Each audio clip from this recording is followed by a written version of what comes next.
Thank you. I literally appreciate you jumping on this live with me and talking on the House of Shades account.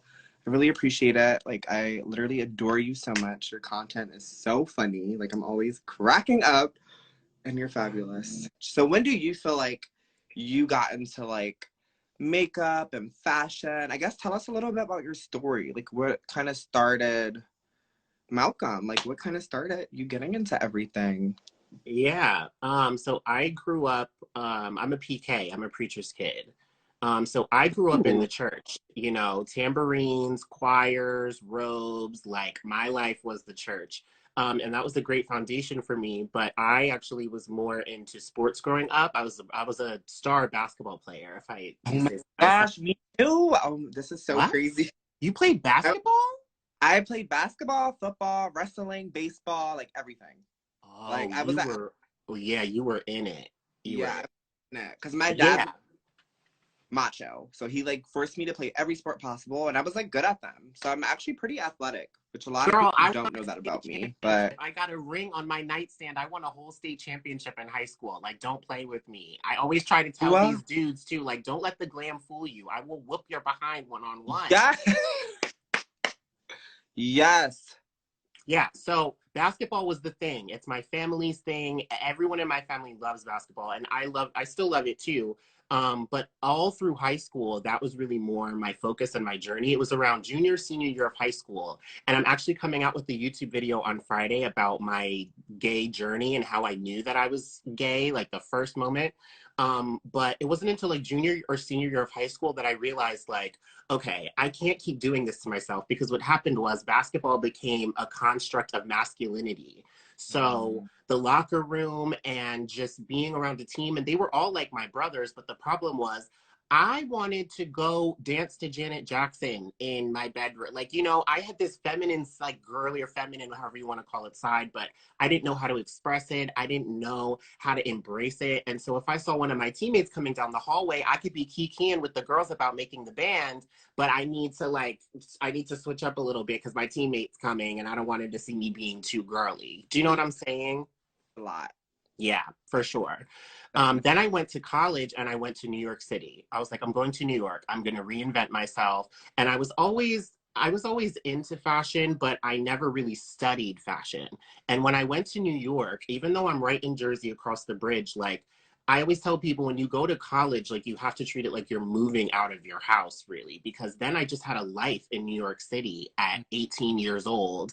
And it was a lot, but it was everything I needed, because then I was like studying Jean Paul Gaultier. And when I was in New York, that's when I really realized, like, wow, there's so much out here with clothes, with food, with culture, just everything. And fashion was like my biggest inspiration, because I started learning about like John Galliano and his work at Dior. And I was like, this industry is fascinating to me. I want to know as much as I can about it. That's why I know my references, and that's why I wanted to be in the industry so bad. And so all through college, like I kind of recognized fashion as my thing, and I started developing more of a personal style and like how I wanted to dress. And it was a very slow, gradual process, but we got there eventually. Um, but it's crazy because I didn't start wearing makeup until after I graduated from college. Um, Wow. started wearing makeup in 2014, 2015, and That's it was started. really, well, I promise you that you were younger than I was at the time. But I started with a NARS Radiant Creamy Concealer and a Cover FX Powder Foundation, and that was it. I just wanted to be matte and simple and basic. But then I started seeing the girls bronzing and contouring, and I was like, I can get my face to look like that. Are you Mm-hmm. crazy? Where do I sign up? Can you imagine? So I Yeah. went right to Sephora. I was working at a Bloomingdale's at a mall in Jersey. I went to Sephora and I found the chocolatest girl I could find. I was like, point me to where I can get my face to look like this. It was probably one of your pictures at the time, Oh honestly. my. Yeah, so I started my makeup journey like, about 5, 6 years ago, but I wasn't thinking like content. I was just thinking like, I've always loved art. I'm a student of the arts. My mom is a classically trained vocalist.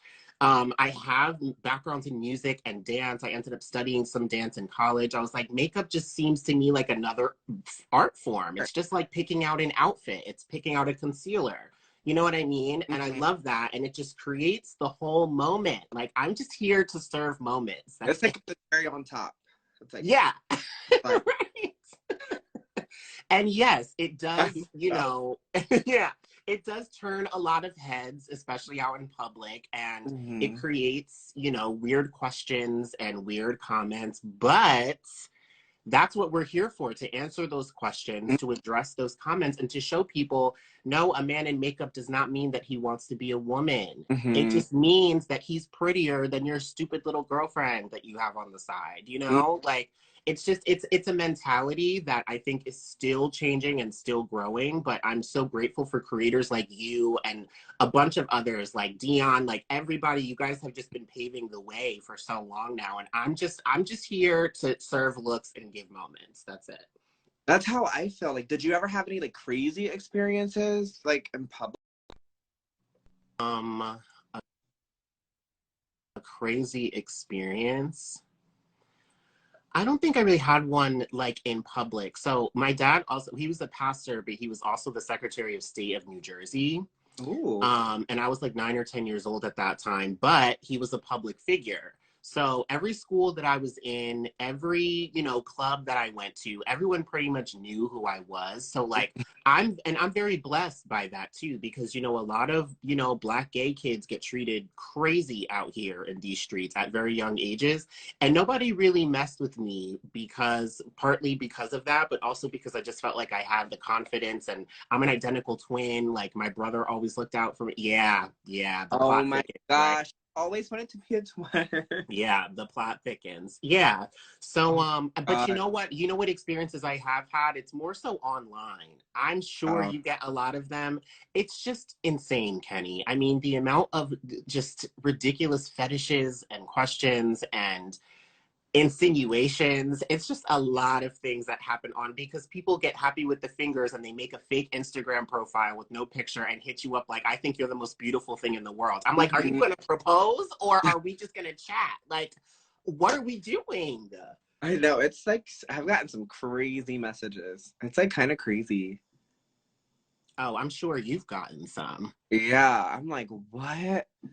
And then I'm always so I'm like, who is this? Like, you know what I mean? Like, who is sending me this right now? Wait, and can you imagine? One guy actually told me that he knew me personally. Like I was friends with his cousin. He made it into like a game of Clue. Can you imagine? It was like this big murder mystery moment of me like, Mhm. wait, does her name begin with the letter L? Like, what am I doing? Why am I trying to figure out who this person is? But some of these people actually know you personally and are on the down low and can't handle the openness of it all. I'm Yep. just like, I can't. I've experienced a lot of that for sure. It's just so crazy. So do you feel like because you were like the preacher's kid, were you like was your family more conservative, would you say? Like, or were you able to kind of like explore and like experiment, be yourself? Or did you feel like Yeah. you like tuck away that side of you? Like, do you know what I mean? Definitely tucked it away, and it was less because they weren't supportive, because like again, my mom comes from the arts, but she was raised very Christian, very religious, like Jeremiah 29:11, like know your scripture, you know what I mean? Mm. But it was something that when I came out to them, I was like 16, and it's something that they didn't really understand fully because they weren't around gay people a lot growing up, Mm. and so they were always supportive of me doing something that I was passionate about. That's what they were always supportive of. They don't really understand the makeup stuff and the side, because ain't nobody in my family into makeup. They're all into basketball. They're probably watching a basketball game right now somewhere. So it's just a world that they don't understand as much, but they were always supportive. But personally for me, I had to work through it myself, because I was tucking away that side of me, because every Sunday morning we're going to church and we're around these people, and I'm reading this Bible that's saying things about marriage and homosexuality. And so I wasn't fully comfortable speaking to them about it because I didn't know what their opinion was going to be. And I was very young. Like, Mm-hmm. I knew what I was feeling very young. Like, I'm a gold star gay. I never dated a girl. I never slept with a girl. Like, I am. Same kind of. I dated a girl for a week, but we didn't do anything. So like, I'm a gold star. See, yeah, like I was this story time I'm coming out with on Friday. I actually told the story about this girl who I almost tried a little something something with, but it was just not going to happen. Like I wanted Yeah. her to be my good Judy, not like my Michelle Obama. You know what I mean? Oh my God. Yeah, so being a preacher's kid was difficult. And again, it gave me great foundation because spirituality is still very important to me. But yeah, it was very difficult because I was on, it was a huge church too. And so I was also battling just the perception, you know, of what people were going to think of me if I later on in life, you know, walk in with 6-inch heels, you know, like, and I couldn't be one of those people even early on.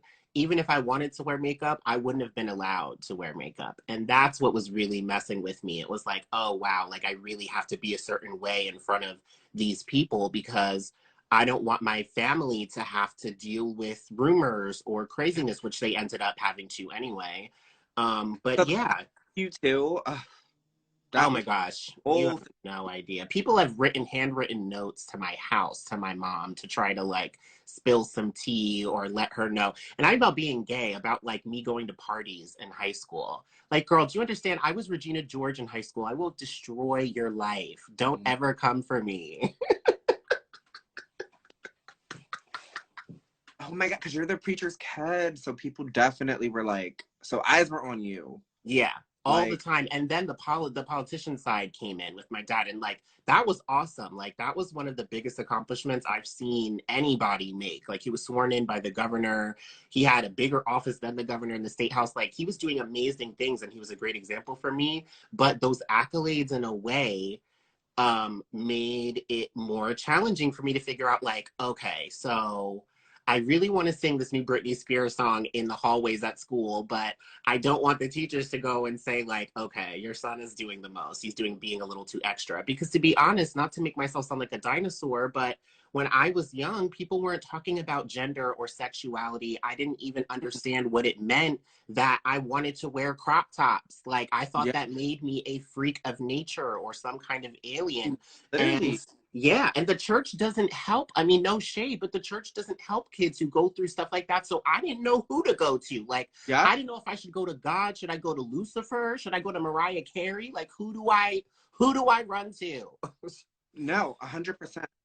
And I relate to that because so my family wasn't really into church. Like I guess my dad was like into church growing up and like my mom wasn't really at all. But all of a sudden when I was in high school, my parents all of a sudden just got super obsessed with church, like randomly. And like I'm like, we haven't been going to church all these years. You know what I mean? Now all of a sudden you guys want to start going to church, which was fine. Like, but it just I was already at the point where I was so used to not going to church that it was like, now you want to start going kind of thing.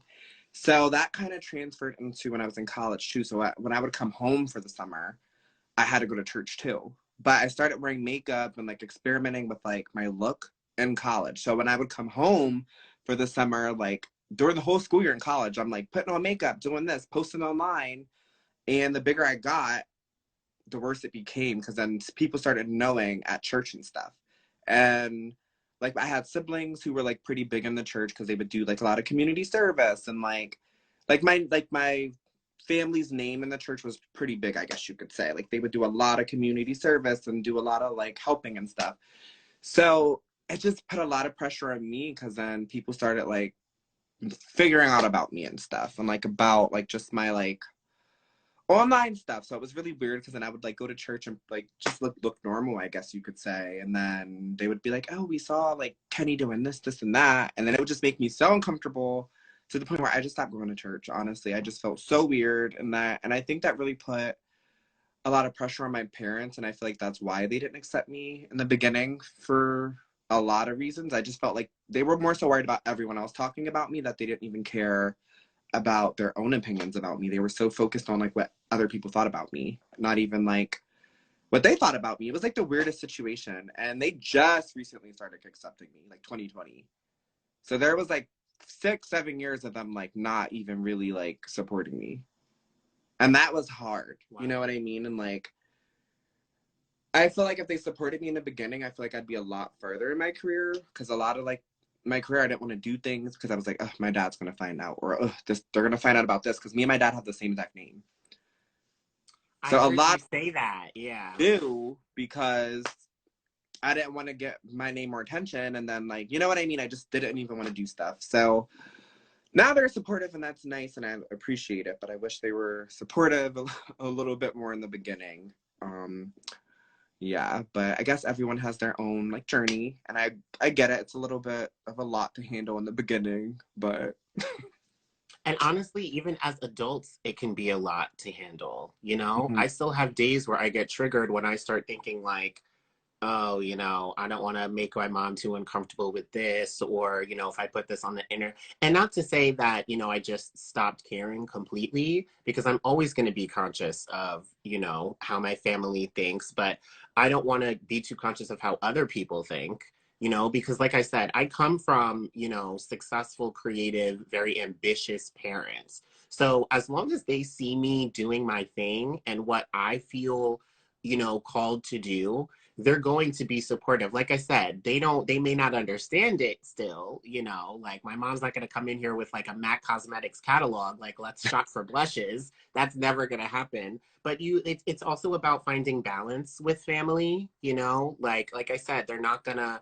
understand it to the point where they're, you know, taking me to a gig or something like that. But they're gonna be supportive if they, you know, when they see that, you know, I'm on the cover of Cosmopolitan magazine one day. How about that Mhm. universe? Like, you know, and it's not like that's the pinnacle of what's going to impress them, but they want to see that, you know, you're using your skills, you're not just doing stuff just to do it, that you have a strategy behind it, and that you're doing things with excellence, you know? So I'm just gonna stay on here posting these reels and doing these beats and making these videos, because again, this is what my content and the topics that I like talking about are things that I've always been interested in and that I genuinely would be doing anyway. You know, Mhm. I'm still going to be shopping these brands and, you know, beating my face to the ground. I'm still going to be shopping on Amazon trying to figure out how they have clothes on here that I've never seen before. So I might as well film the process and in Exactly. some way, you know, help inform people in some ways. Last year for Pride Month, that's when I really started like going head, like really started overall with content, was last May. And I did this blue eyeshadow look for Pride Month. I did like a different color every week of the month. And I talked about the acronym LGBTQ. And I realized, like, you know, and the video, it did so well. And I was like, um, I really want to help inform people and educate as part of my channel, but I also want to entertain. I've always been animated. I've always been a little cuckoo for Cocoa Puffs. So, you know, I like making funny content too, but like, I also love a good Barbara Walters moment. So I did that whole thing on celebrity beauty brands. One of my first ever videos I ever produced or edited or anything was about being Black and working in the fashion industry. And I got like 11 of my friends who I've worked with and did a Zoom talk with each of them and edited it into this one long conversation. And it was great. And it was very early on in my creation journey. So when I look at it, I'm like, oh, I would have done so many things differently. But like, these are topics and things that, you know, information, education, entertainment. That's really like, that's my vibe, and inspiration and authenticity. Like I always say, be your own definition of beautiful, because I didn't know that I was going to evolve into this. But in Mhm. my mind, this is what I wanted, you know? Like a family member actually once said to me, you know, you look sometimes like it's almost like a 360 transformation. And I was like, good. Yes, that's what I wanted. Sometimes I want to give you the drama, the fantasy, because this is my Mhm. imagination coming out into real life. That's what I'm seeing. Do you ever like look at old pictures of yourself and you just feel like you don't have that sparkle in your eye? Like, do you know what I mean? Like, I feel like I look at old pictures of myself before I was doing what I was like doing, and I just see something missing. Like, I'm just like, you could tell I just like wasn't happy. You could tell I wasn't doing what I'm like passionate about. And it makes me sad. I'm just like, oh, like little Kenny didn't even like know, like, you know what I mean? He didn't have it figured out yet. and it just makes me so sad. But that's like why there's like House of Shades and stuff. Like I want other little like Kennys and other people to like realize there's other people out there, because like when I was growing up, I literally didn't have anyone to look up to or anything, and I just felt so like alone, and I just felt so weird, and it was just such a weird feeling because I just wanted to be everything but gay. I kid you not, because I just knew it was so frowned upon. And at least in my family, I felt it was frowned upon. And I don't know, I felt like the media representation was just so bad, at least for me growing up. I feel like it's definitely a lot better now. So maybe my opinion would be different now. But at least when I was growing up, it was always just so bad. And I just was so terrified to just like be myself. But I know I was just always obsessed with the glitz and the glam. And my mom's just like so glamorous. So she made it so hard for me not to want to be glamorous. Like I just always wanted to be. So it was just like so difficult. And my dad was just so macho. So it was just like, oh, like I didn't want to like, I just knew I was like more like into like what my mom was into. But yeah, everything I just say takes time. And like, I know like my parents are finally coming around because I feel like they realize I'm finally doing like, which I've been making a positive impact, but like, I feel like they're finally realizing that, and we like wouldn't talk for months, and that would like destroy me because it's like I could be dead literally, you know what I mean, and you wouldn't even know if your child is like gone, like, and that would like just tear me up. Like I would cry about it every night, and it just would like just destroy me because I'm like, I went from being like, I'm your firstborn child, you have my name, like, you know what I mean, like, you don't even care. So that was just weird to me. So I pretty much navigated like all of my 20s, I would say, up until, yeah, all my 20s pretty much. My 20s were a lot. My 20s were honestly a disaster because you know what's so difficult about it? It's the fact that it's when you realize, I know I can only speak for me. I personally had to really work through and work on my need for validation. Same. You know, you know, was so dependent on my parents for so many things for a long time. Um, and I had to work on validating myself. You know what I mean? Like I had to get out of the mentality of, oh, my parents are going to love this. Oh my God, they're going to so make over this, because then you show it to them, they don't make over it, and you know, your world is over. So I think like honestly, not just for gay kids, for anybody, like you have to figure out literally what is going to fulfill you every single day, where you don't need anybody to make over it, honestly. Like, and it's so ironic to say that, being a creator like on social media, when we're looking at likes and shares and algorithms and all this stuff.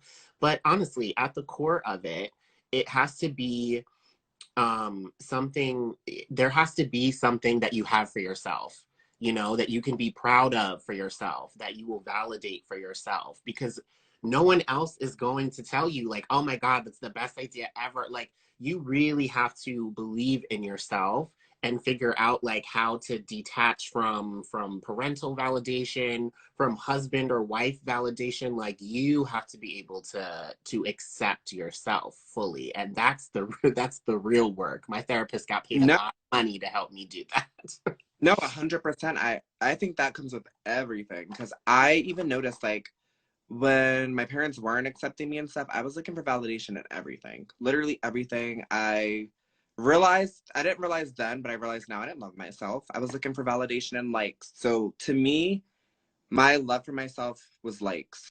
If I got a lot of likes on this picture, I was like, oh, I'm hot today. Like, you know what I mean? That was like my, I don't know. I just felt like that was the way I like put my value on myself. And that, I just don't think that's a good thing. That's not a good habit. Because if something doesn't do well, then I'm extra sad, or like, I don't know. And even as far as guys go, like dating and like, you know, hookup culture and all that, like I would like talk to so many guys and do all this stuff, and it's like, for what? You know what I mean? It was more so I'm looking for love in all the wrong places because my parents, you know what I mean? I felt like neglected almost. So I would just like look for love in all the wrong places. So that just put me through so many things that I would not have been involved with if I feel like if I had my parents around.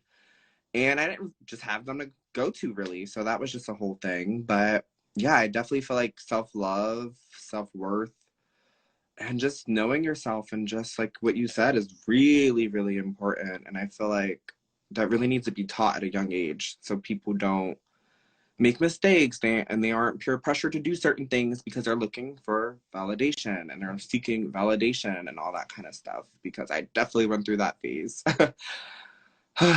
Crazy. Yeah. Yeah, it's a crazy journey, this whole thing. So what do you think the fashion industry is lacking right now? And what do you want to add to the fashion industry? Honestly, having worked in the fashion industry for 6 years, like I said, on in different levels, um, what do I want to see from the fashion industry? I want to see transparency. I want to see I want to see content that I can see myself in. I want to see content that's inclusive, not just racially, but socially, gender, what, like, I really just think we're in a time where if you are a brand, organization, company, corporation, whatever, you need to take a level of inclusivity very seriously, you know? And especially in fashion, it's crazy because it's perceived as an industry with a lot of diversity because you see a lot of different aesthetics and lots of different types of people. But like you said, like we were growing up and didn't see people like us in the media and being represented. I still don't see a lot of these brands. I go onto a website, even, you know, boutique brands. I go onto a website and I'm just seeing Becky, Becky, Becky, Karen, Karen, Karen. Like, where is Laquifa? Where is Shantae? I need to see people who look like me in your stores, on your online shops. I just need to see it. I've worked for brands and for companies that are diverse, definitely in their workforce, but I also need to see more elevation of those diverse employees that you have in your company, because a couple of those brands and companies, all of the Black people were working in the back in the warehouse. You know, Mm, they had jobs now, so I'm sure they were very grateful for their positions, but I didn't see any of them getting promoted to warehouse manager, yeah. you know. And I don't know, the fashion industry is a um, very tough place to be in. I found myself, like I said, I worked myself up to a senior manager position with, you know, a solid women's wear brand. The money was crap, but I felt like I was contributing in some kind of way. But I was in the retail space, and I honestly think that's just dying out overall in retail. So I really didn't see much of a future there to begin with. But yeah, I just want to see different types of people. And when I say different too, I don't mean just like Black or just like gay. Like, I want to see trans people. I want to see an ad campaign with a person talking about being pansexual and what that means. Because Mhm. in that video I told you about earlier, when I was talking about the acronym, I had so many people texting me, commenting on the video, saying how much they learned about what the Q was or what the B even was. You know, like, a lot of people really just don't know. And, you know, you can't fault people for just not knowing something. So it's up to the big, you know, brands in any industry. But in fashion, like, I want to see some, you know, out there diversity. Like, that's the opportunity that you have to teach people about how many different types of people there are, how many different types of genders, you know, what non-conforming means, as opposed to just being a drag queen. You know how many times I get asked, am I a drag queen? Can you imagine? And it's no shade, because we love the drag queens. Like, I Yeah. need to catch up on Drag Race. The problem is, drag is a job. Hmm. This is a moment. This is a lifestyle. You understand? Like, I know that you get paid a lot for your gigs and your posts and stuff like that, because that's what we're all working to. But this is just me, you know? This is not for a show or a performance. Yeah. This is just how I felt like looking today. That's it. Yeah. Like literally.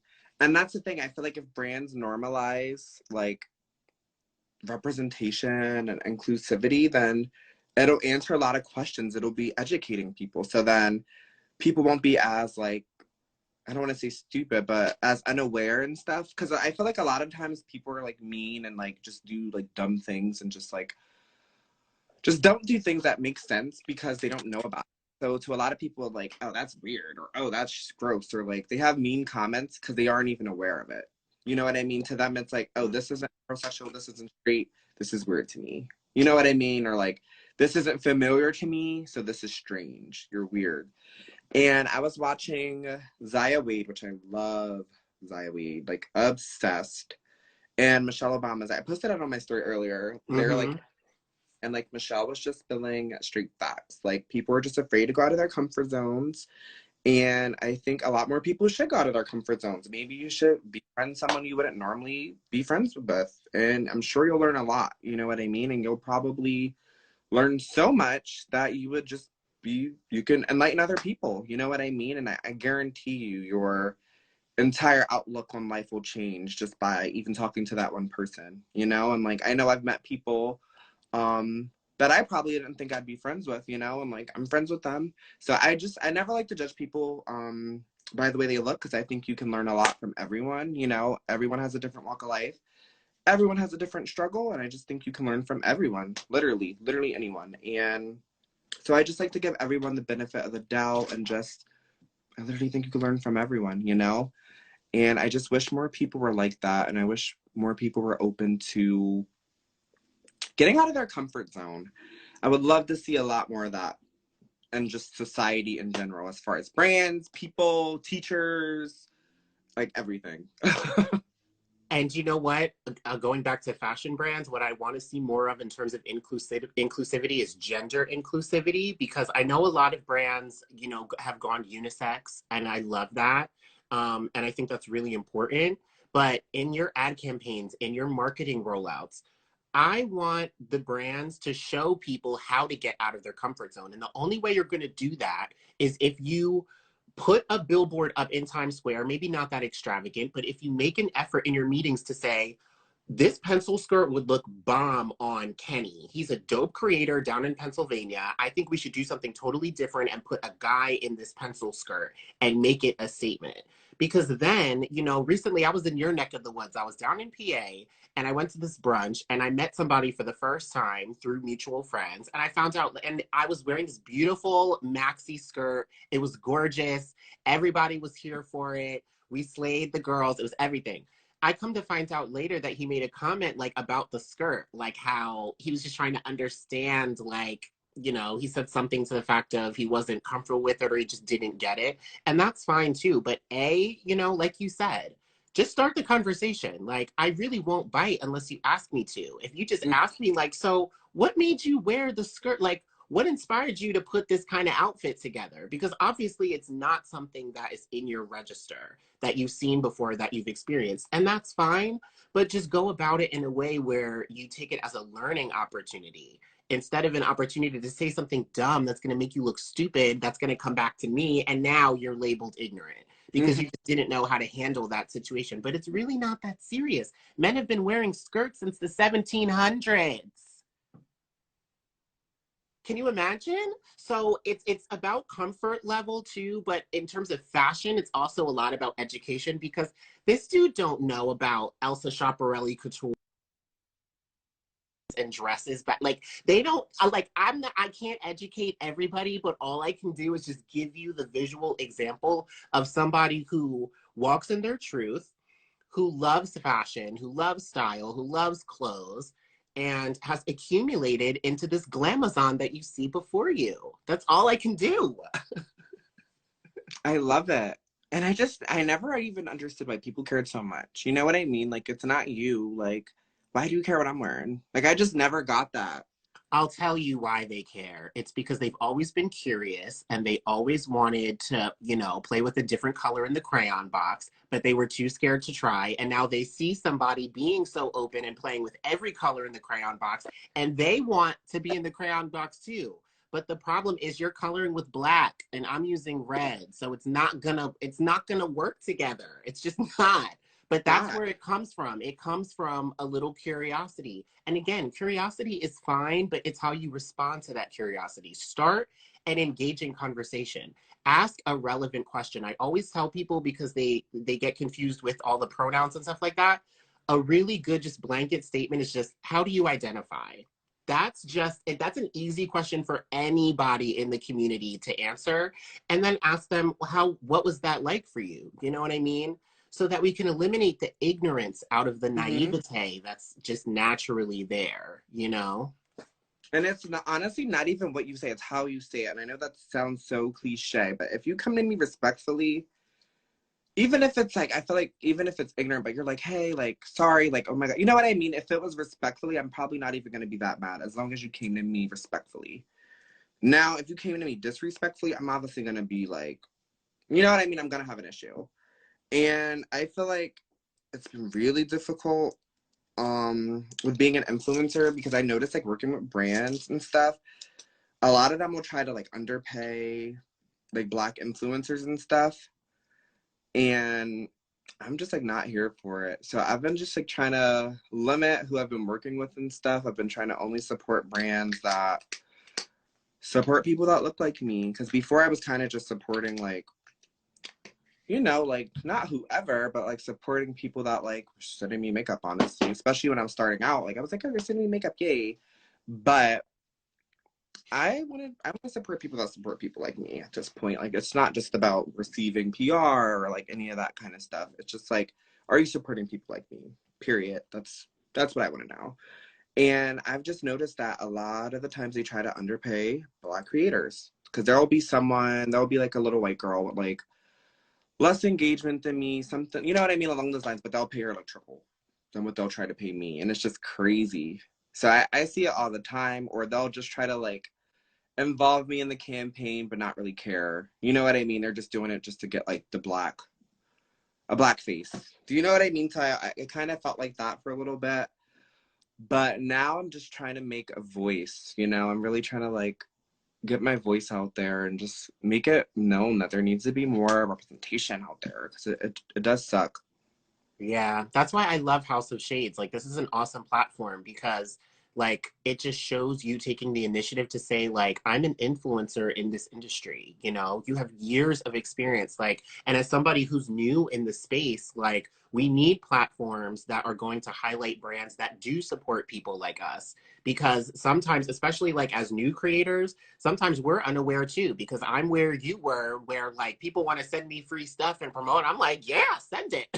Mm-hmm. Please, that's fine. But I do want to be conscious, you know, I want to be aware and, you know, not just saying yes to every, you know, crazy person who emails me.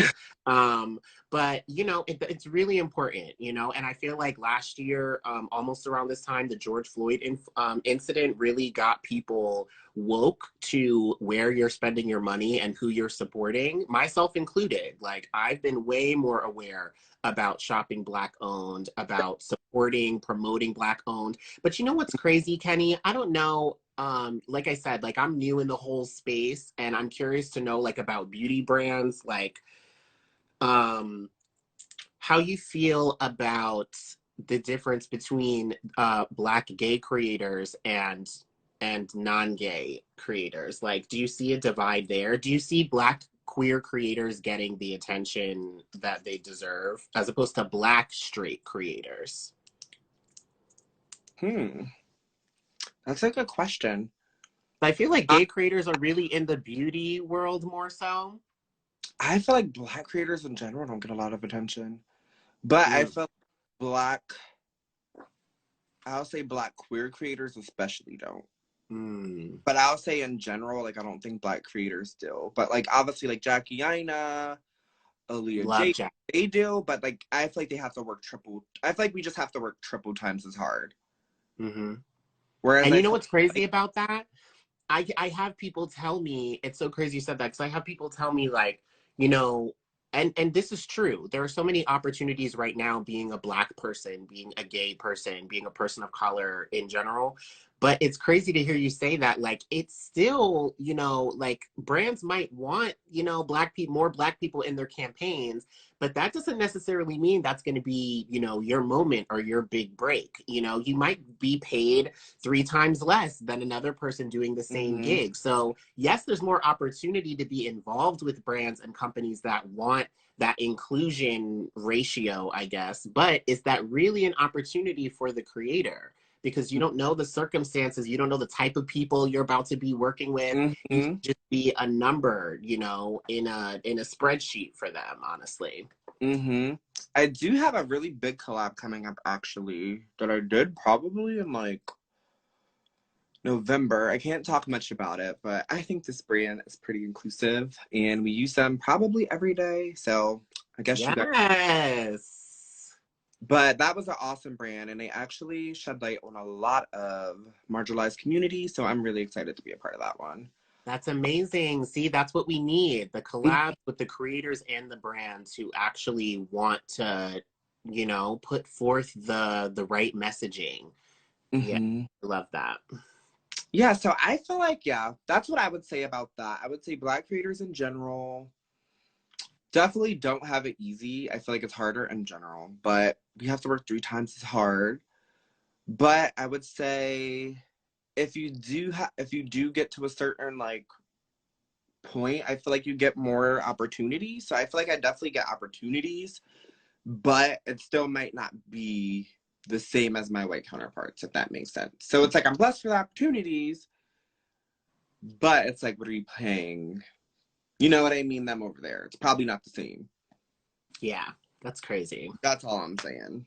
That's So crazy. yeah, you're probably still gonna be happy, but what are you paying, sis, over there? That's crazy. Mm-hmm. So you really gotta kind of like make a voice for yourself. And Yeah. even if you've watched Jackie Ina's most recent video, which I love her, but I think Love. it's like second most recent video on YouTube, and she was explaining why she hasn't been on YouTube, and she said she just doesn't feel like there's opportunities for Black creators, and she said that, and she's like one of the biggest, you know what I mean, and she's saying that. Yeah, So I that did watch that video. That's yeah, and I love how much I've been a fan of Jackie's for years. She's hmm definitely one of the inspirations behind like my channel and how I edit hmm for sure, because she's like my favorite YouTuber for sure. And I hmm love that she's been speaking out about that for years and that she's so honest about the fact that she's extremely successful. Like Jackie Ina is booked and busy, like you know hmm what I mean, Beverly Hills, like that type of moment. So the fact that she's at the level she's at and still trying to tell people like Black creators are still not valued, are still not paid the right amounts, like hmm that's a huge, huge lesson. Because she so many of us look up to her. so she was like, Right. I took from YouTube. She was like, I'm gonna put my content somewhere else. She's like, I'll be on when I want to be on. Like Right. YouTube's She not. was like, I've been focusing on TikToks and doing more on Instagram. And I noticed that Mhm. too. Like I saw her content really Instagram heavy and TikTok, even though I can't figure out how these 13-year-olds on this TikTok, like I cannot They, get over the they must TikTok kind of it of figure it all. out. I don't know if I'm ticking or talking half the time. It's like it's a lot. It's a lot. It's a But lot, I'm yeah. really I did see that video and I'm glad that she spoke up about that. And it's like it's crazy how in any industry it's like an uphill battle. You know what I mean? What hmm might look like an advantage will actually be your biggest challenge yet. You know what I mean? Because even people will say too, like, being a beauty boy, it's like a man in makeup, it's just so intriguing and so unique. And I'm like, there's a lot of beauty boys in the industry already. Like I hmm said, I got a late start. So like it's not that unique or dynamic right now because a lot of you guys have been doing this for years. So it's really more about I feel like just being as authentic as you can with your content. hmm And, whoever catches on to that will catch on. Like, I got to actually produce a really great virtual series in September with Prudential Life Insurance. And Ooh. we did a virtual event. My mom actually started this platform to help moms. And she wanted to do a celebrity mom interview series. And my brother's a creator too. We completely produced it. We edited the entire thing. It was a 3-month series. We had Shaq's mom on. We had Chris Rock's mom on. We had Karen Uh, Clark Sheard on. And it was this whole production. And it was great because it really like reminded me, like even just loving the fashion and the beauty space as well. Like I'm really, really passionate just about creating impactful content, no mhm. matter who it's with or who it's sponsored by. If the message is right, if the intention is genuine, and if the check is gonna clear, Mhm. then I'm here for it. Like I will edit, I will produce, I will set up the lighting because I just want to create content that's going to be lasting and that's going to, like I said, inform, educate, and entertain. Period. Period. Like, And I definitely love your messaging. I think you're doing like an amazing job. Honestly, you're so funny. Aw, Like I'm thanks, always Kenny. saying. Your TikToks are hilarious, though. You're funny I too. know. Started out on TikTok. I was kind of against TikTok for a little bit, just because I was like, oh, I took a break on Instagram for a little bit. Like I was kind of posting just to post, just to kind of like stay like posting. But now I'm kind of like back on it, and I was like kind of against TikTok for a little bit, but now I'm like, I need to be on TikTok. I have I enough to say. mean, you can't take yourself seriously as a video creator. And I'm so passionate about video too. Like last year, I really, my brother taught me how to edit, but I really self-taught a lot of the editing most of the editing that I do. And so like, when I started learning about TikTok, I was just like, okay, I understand as a video creator, you need to be on TikTok. Like I get it. What I Mm-hmm. don't get is like just another algorithm to learn Yeah. which they want you to use their sounds. Like I'm still a little bit against it, honestly, but I just filmed a TikTok before we got on here. But like, I don't know. I just feel like if there's something that is going to inspire me, that's going to spark like a vision of a dope visual in my mind, then yeah, I'll use a TikTok sound, I guess. But like what I'm That's not good. here for is just like, I'm not going to be on here, do like Yeah, exactly. just because it can go viral and just because it's the hot song right now. Like Yeah, same. I need to feel like really passionate when I get up in the morning about what I'm about to create. I Mm-hmm. can't just think like, oh, I got to get that TikTok in because that song it's a viral sound on TikTok. Right? I can't get myself to think like that. I just can't. I would rather use a 1980s Janet Jackson song that nobody's heard of and give you Pussycat Doll realness than use some new Meg The Stallion song just because it's a bop and it has a beat. Like I just want to create content that I'm personally inspired by so that it will hopefully inspire some other little gay boy who's practicing Britney Spears dances in his room. Yeah. And I agree. I think quality over quantity. Exactly. And I feel like if you stay true to yourself, I think that's the best message to spread. And I think that's the issue. There's not a lot of authenticity. I can't even say it, but you know what I'm saying. There's not a lot of that on the internet these days. Because I'm telling you, I've met a lot of influencers who are not who they seem online. Like that's all I'm gonna say. I'm You think they're sure. nice people I'm and they're not nice. sure. Or the ones that you think aren't as nice are really nice, which is weird. So you never know. That's all I'm gonna say. Mm.